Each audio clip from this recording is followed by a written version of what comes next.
AstraZeneca just quietly redefined AI in pharma. Here's the strategic signal everyone missed. Most people think AI in pharma is about drug discovery. New molecules, faster pipelines, flashy headlines. But AstraZeneca just made a move that may be far more strategically important, and almost nobody is talking about it. In China, AstraZeneca quietly deployed the first AI-driven adverse drug reaction reporting system, approved for real regulatory use. No pilot, no sandbox, full production, and the implications go way beyond pharmacovigilance. This isn't an AI story. This is a power, compliance, and operating model story. Adverse drug reaction reporting is one of the least glamorous and most critical functions in pharma. It sits at the intersection of patient safety, regulatory trust, market access, and legal exposure. Every adverse event must be detected, documented, interpreted, and reported with precision. Historically, this work has been manual, slow, talent-intensive, and cognitively exhorting. Highly trained scientists spending thousands of hours doing structured documentation instead of science. That's not just inefficient. It's a strategic tax on innovation. AstraZeneca partnered with Alibaba Cloud to deploy a large language model-powered adverse event summarization system in China. Key facts, and these matter.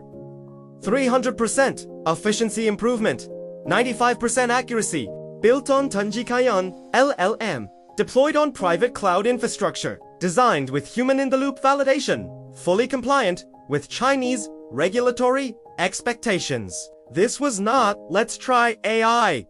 This was compliance by design AI. That distinction changes everything. Here's the counterintuitive insight. Regulation didn't slow this down. Regulation enabled it. AstraZeneca didn't treat compliance as a constraint. They treated it as an architectural requirement.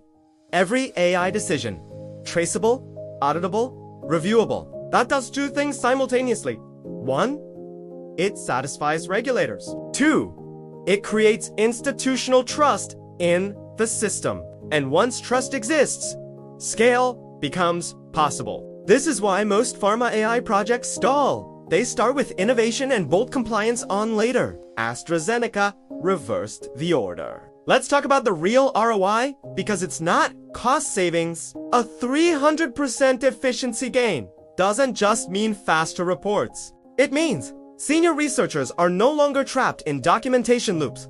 Scientific talent is redeployed into discovery, trials, and strategy. Institutional knowledge shifts from clerical to creative work.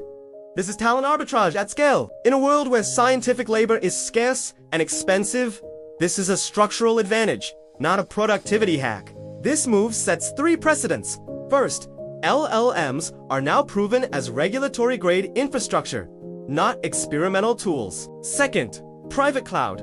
Domain-tuned AI is emerging as the only viable model for regulated industries. Third, companies that master AI compliance integration will shape future regulatory frameworks, not just follow them. AstraZeneca didn't just automate a process. They positioned themselves as a regulatory innovation partner. That's power. This wasn't about safety reporting. It was about reshaping operating models, reclaiming scientific capacity, and proving that AI can strengthen, not weaken, regulatory rigor. The companies that win in pharma AI won't be the ones with the loudest demos. They'll be the ones who quietly redesign the machine underneath the business. AstraZeneca just showed the blueprint, and the rest of the industry is now playing catch-up.